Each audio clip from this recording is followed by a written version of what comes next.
É com muita alegria no coração que nós vamos estar lendo esse capítulo da Bíblia, Romanos 7. Né? Eu quero incentivar você a ir até o final desse vídeo, né? Porque eu tenho certeza que Deus vai te abençoar. Não existe nada maior do que não existe nada maior do que a palavra de Deus. Nós vamos estar lendo, não é a palavra de um homem, é a palavra de Deus. Então, existe uma luta muito grande no reino espiritual para que as verdades da palavra de Deus não sejam compreendidas por nós. Porque todas as vezes que nós nos aproximamos das palavras de Deus, nós somos ricamente abençoados. Certo? Então, faça uma força aí, vá assistir esse vídeo até o final, porque eu tenho certeza que você será grandemente abençoado. Então, Romanos 7 diz assim: será que vocês, queridos irmãos em Cristo, judeus, ainda não compreendem que quando uma pessoa morre, a lei não tem mais nenhum poder sobre ela? Deixe-me ilustrar. Quando uma mulher se casa, fica presa pela lei ao marido enquanto ele viver. Se, contudo, ela morrer, ela não estará ligada a ele. As leis do casamento não mais se aplicam a ela. Ela poderá, então, casar-se com outra pessoa se assim o quiser. Isso estaria errado enquanto ele estivesse vivo. Porém, está perfeitamente certo depois da morte do marido. Vocês tinham um marido, um senhor, que era a lei judaica. Mas assim dizer, vocês morreram com Cristo na cruz, e visto que estão mortos, não estão mais casados com a lei. E esta não tem mais domínio sobre vocês. Mas quando Cristo voltou à vida, vocês voltaram também e são como novas pessoas. E agora, por assim dizer, vocês estão casados com aquele que se levantou dentre os mortos, para que possam produzir um bom fruto, isto é, boas obras de Deus. Quando a velha natureza ainda era ativa, havia desejos pecaminosos agindo dentro de vocês, dando-lhes vontade de fazer tudo quanto Deus não quer, produzindo obras pecaminosas e o fruto podre da morte. Agora, entretanto, vocês não precisam se preocupar com as leis e os costumes judaicos, porque morreram, enquanto ainda escravos disso. Assim, agora vocês podem, na realidade, servir a Deus, não à moda antiga, obedecendo mecanicamente a um conjunto de regras, mas de um novo modo, de todo o coração, de todo o entendimento. Então, veja bem, aqui Paulo estava explicando que uma pessoa, uma mulher, né? Enquanto o marido estiver vivo, se ela é esposa dele, então ela tem obrigações para com ele. Ela tem que ser fiel a ele. Ela tem que ter as suas obrigações de esposa para com ele. Mas depois que o marido morreu, ela não tem mais obrigação, ela não tem mais ligação com ele nessa terra. A mesma coisa é a lei, né? Enquanto, como nós morremos, quando Jesus morreu na cruz era a nossa morte, nós morremos, então nós éramos casados com a lei, então nós não estamos mais casados com a lei. Então, como isso é o que está dizendo aqui na Bíblia, não sou eu que estou dizendo, olha, foi Paulo que disse, e visto que estão mortos, não estão mais casados com a lei, né? Esta não tem mais domínio sobre vocês, né? Mas Cristo, aí ele complementa, mas quando Cristo voltou à vida, vocês voltaram também e são como novas pessoas. Agora, por assim dizer, vocês estão casados com aquele que levantou entre os mortos. Então, nosso casamento agora não é mais com regras, com normas. Ele está dizendo aqui na Bíblia, está muito claro. Romanos, você pode estar lendo Romanos 7:4. O nosso casamento agora é com Deus, é com Jesus, né? Agora, por assim dizer, vocês estão casados com aquele que se levantou dentre os mortos para produzir bons frutos. Por que nós estamos casados com Jesus? Nós estamos casados com Jesus para produzir bons frutos. Você tem produzido bons frutos? Né? Então, essa é a intenção de Deus quando ele levantou o seu filho aqui nessa terra para morrer pelos nossos pecados. É para que nós venhássemos, era para que nós pudéssemos dar bons frutos para ele. Então, quando aquela velha natureza, porque vamos acreditar assim, que você e eu nos convertemos, estamos tendo uma nova natureza, né? Então, quando aquela velha natureza pecaminosa nossa, ela não existe mais, né? Olha o que está dizendo em Romanos 5. Quando a velha natureza ainda era ativa, havia desejos pecaminosos agindo dentro de vocês, dando-lhes a vontade de fazer tudo aquilo que Deus não quer, produzindo obras mal, pecaminosas e o fruto podre da morte.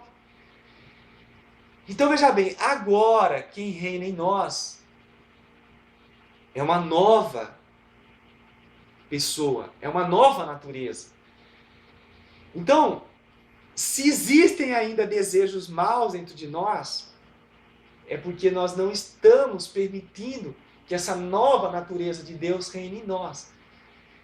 E o que nós devemos fazer? Nós devemos, se nós realmente nos convertermos a Deus, nós devemos estar buscando cada dia mais Ele.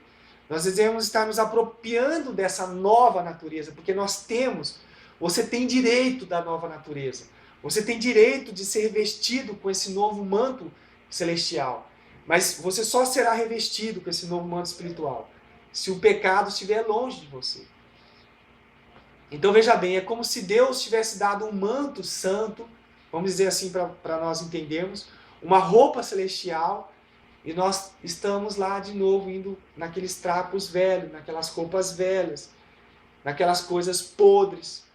Deus tem coisas maravilhosas, Deus tem coisas santas, mas nós muitas vezes podemos estar indo lá na imundície, nas porqueiras do inferno.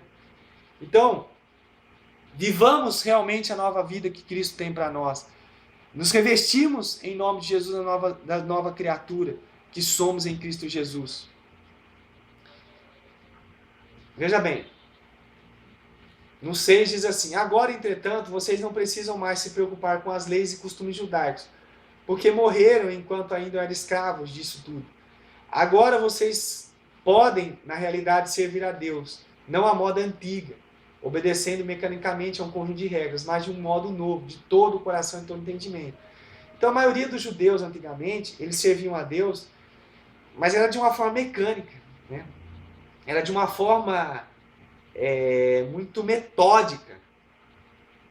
O que a Bíblia está nos dizendo é que, como nós nos entregamos a Jesus, Ele tem algo novo. Jesus tem algo novo para você. O que Deus quer que eu e você façamos é que nós o servimos de todo o nosso coração. É que nós nos servimos com todo o nosso ser. Não de uma forma mecânica, uma forma dura, né? Romanos 7 agora. Bem, então será que estou sugerindo que estas leis de Deus são más? Claro que não. Não, a lei não é pecaminosa. Porém, foi a lei que nos apontou o pecado. Eu nunca teria conhecido o pecado que está em meu coração, os maus desejos que estão escondidos, se a lei não dissesse: não tem maus desejos em seu coração. O pecado, no entanto, usou essa lei contra os maus desejos. Repetindo aqui o 8º. O pecado, no entanto, usou essa lei contra os maus desejos, lembrando-me que eles estão errados, despertando dentro de mim toda a sorte de desejos proibidos. Somente se não houvesse leis para serem quebradas é que não haveria pecado. Então quer dizer que a lei é ruim? Não, a lei não é ruim, a lei é boa. Mas a partir do momento que passou a existir a lei, passou a existir o pecado, por quebrar a lei, né? Então, se não... vamos supor, aqui na lei humana mesmo, se não é pecado, você assaltar um mercado, então se alguém assaltar um mercado, não estaria cometendo um delito, entendeu? Se não fosse errado, pela lei humana mesmo, assaltar um mercado, então quem assaltasse o mercado não seria preso, né? Então o pecado, ele se aproveitou de que existe uma norma, que há um pecado, e aí ele criou no nosso coração o desejo de fazer a coisa errada. E quando foi feita a coisa errada, aí houve a culpa em nós. Agora capítulo 9. Foi isso que eu Foi por isso que eu senti bem durante tanto tempo, pois não compreendia o que na realidade a lei estava exigindo. Mas quando descobri a verdade, eu compreendi que havia quebrado a lei e que era um pecador destinado à morte. Portanto, no que dizia a respeito a mim, a boa lei que deveria mostrar o caminho da vida, em vez disso, aplicou-me a pena da morte. Então, Paulo, ele foi um grande no início da vida dele, assim, antes dele se converter. Paulo, ele seguiu fielmente a lei. Paulo, ele foi um cumpridor. Até ele chegou a dizer que na idade dele não havia ninguém que era tão aplicado em cumprir fielmente a lei do que ele. Paulo, ele foi um homem que perseguiu aos cristãos de uma forma tão severa, e ele ia de uma cidade a outra em busca de cristãos apenas para condená-los e condená-los à morte até. Entendeu? E então, o que ele está dizendo, olha, eu não compreendia durante muito tempo o que na realidade a lei estava exigindo, né? Mas de repente ele descobriu que ele tinha quebrado a lei e que ele era um pecador. Então esse encontro que Paulo teve com Jesus é um encontro que nós temos que ter. Algum dia na nossa vida, se você não teve esse encontro, você tem que cair a ficha, meu amado. Você tem que cair a ficha que você é um pecador. Eu tenho um tio que ele falou uma vez assim, eu achei até engraçado uma vez, que ele falou que não fazia nada de errado, né? Então muitas pessoas acham que não estão fazendo nada de errado, né? Eu não faço nada de errado. Como que não faz nada de errado? Todo homem é um pecador, não houve ninguém nessa terra que pisou nessa terra e não pecou. O único que a Bíblia diz foi Jesus que não pecou.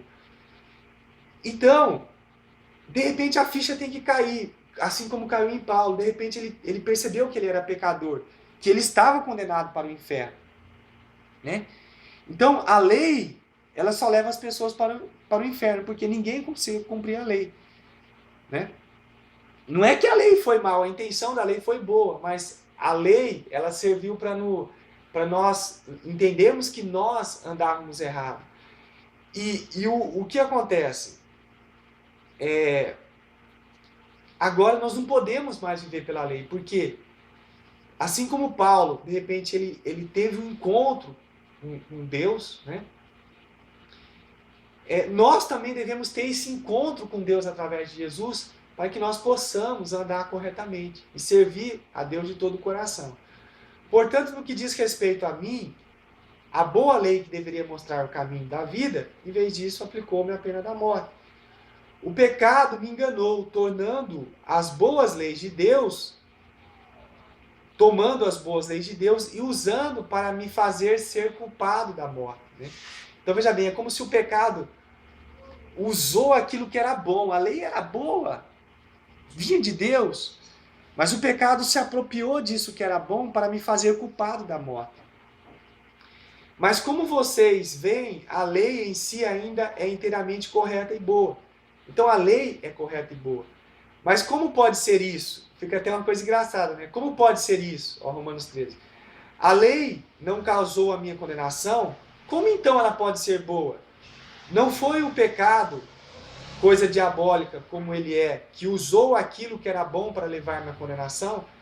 Então o pecado, ele é diabólico, ele veio de Satanás. Então ele usou a lei para me usar a condenação, para me levar à condenação.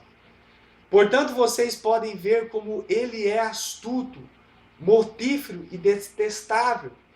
Portanto, o pecado se utiliza das boas leis de Deus para seus próprios fins perversos. Então, o pecado, meus irmãos, ele é mau, ele é perverso, ele é indetestável. Que eu e você nos despojamos de uma vez por todas. Se você está em pecado, arrependa-se agora, peça perdão para Deus. Viva uma vida de santidade. A lei, então, é boa, e a dificuldade não está com ela, e sim comigo, pois estou vendido à escravidão com o pecado, com o meu dono. Não me compreendo de modo algum, pois realmente quero fazer o que é correto, porém não consigo. Faço sim aquilo que não quero, aquilo que odeio. Eu sei perfeitamente o que estou fazendo está errado, e a minha consciência má prova que eu concordo que estas leis que estou quebrando.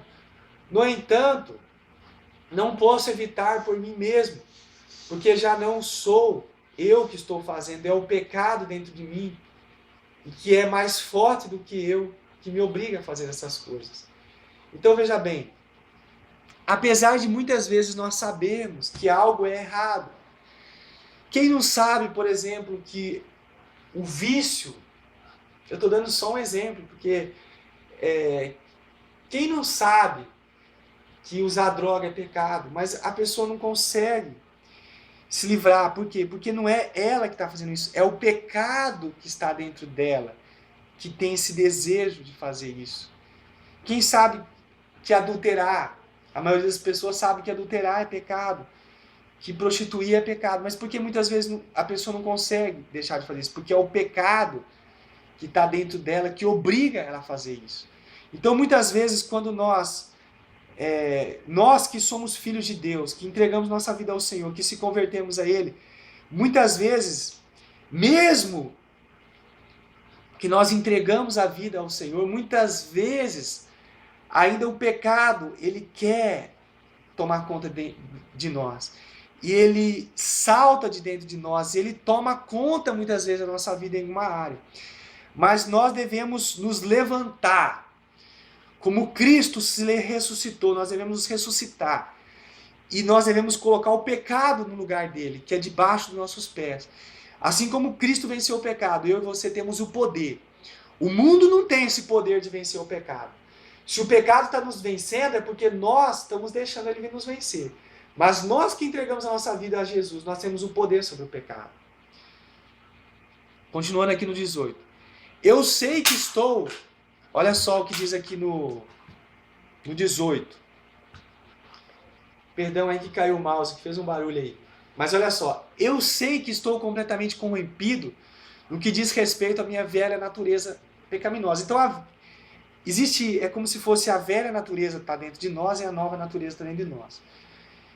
Quando nós entregamos ao Senhor Jesus, a nova natureza ela cresce sobre a velha. E Deus dá poder para essa nova natureza vencer a velha, entendeu? Então, enquanto nós estamos buscando a Deus, orando, jejuando, lendo a palavra, indo à igreja, tendo comunhão com Deus, essa velha natureza, essa nova natureza, ela está vencendo a velha natureza.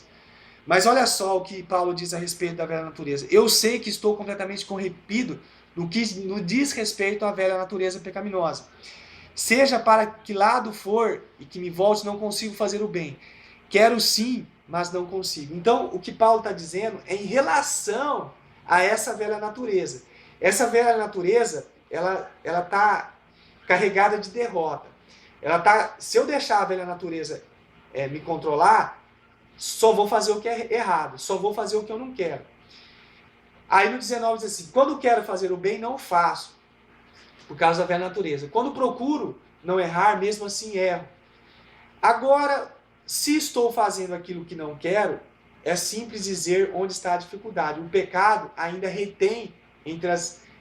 me retém entre as garras malignas. Então, é simples, ó. Se Paulo disse assim, se eu estou querendo fazer o bem, se quando quero fazer o bem não faço, e quando procuro errar, não errar, mesmo assim erro, o que está acontecendo? Agora, se estou fazendo aquilo que não quero, é simples. Dizer onde está a dificuldade? No pecado. O pecado me retém entre as garras malignas. Parece um fato da vida que, quando quero fazer o que é correto, faço inevitavelmente o que está errado. Quanto à minha nova natureza, eu gosto de fazer a vontade de Deus. Né? Então Paulo está dizendo, olha, a minha natureza quer fazer as coisas de Deus. A minha natureza, ela consegue louvar a Deus, ela consegue orar a Deus, ela consegue prestar culto a Deus. Mas a minha velha natureza, ela presta culto às trevas, ela presta culto ao pecado. Então, amados que estão ouvindo esse vídeo, quem é que vai vencer? é quem eu alimentar mais. Eu já falei, vou repetir. Deus, ele já nos deu o poder para que a nova natureza, aquela natureza que está ligada com Deus, prevaleça sobre as nossas vidas. E toda vez que nós pecamos, é porque quem está reinando em nós é a natureza antiga. E nós não podemos dar moral para essa natureza antiga. Nós não podemos fortalecer essa antiga natureza. Nós devemos fazer o quê? Fortalecer a nova natureza. Certo? Contudo, existe alguma coisa bem no meu íntimo, lá na minha natureza inferior, que está em guerra com a minha mente e ganha a luta, fazendo-me escravo do pecado, ainda que está dentro de mim. Em minha mente desejo de bom grado ser um servo de Deus, mas em vez disso vejo-me escravizado ao pecado. Assim vocês podem ver como isto, assim vocês podem ver como isto, ir minha nova vida manda fazer o que é correto. Assim vocês podem ver com isto, que a minha nova vida manda fazer o que é correto, porém a velha natureza ainda está dentro de mim e gosta de pecar. Que situação terrível que situação terrível esta em que estou. Quem é que me livrará da minha escravidão mortífera inferior? Mas graças a Deus, isto foi feito por Jesus Cristo, nosso Senhor. Ele me libertou. Então veja bem, Jesus Cristo, ele nos libertou, embora a nossa velha natureza quer fazer o que é maligno, embora a nossa velha natureza se alimenta do pecado, a nossa natureza se alimenta do que é santo, do que é justo, do que é das coisas de Deus. Cristo nos libertou, amém? Cristo nos libertou da velha natureza, para que a nova natureza possa reinar em nossos corações. Então que você, em nome de Jesus, busque ao Senhor, que você faça resplandecer sobre você a luz brilhosa da nova natureza, e que você arranque da sua vida, em nome de Jesus, todo vestígio da velha natureza, que é trevas e que é pecado. Que Deus abençoe sua vida e que faça resplandecer sobre você a cada dia, a cada manhã, a cada minuto, a nova natureza que está em Cristo Jesus. Que Deus abençoe você em nome de Jesus.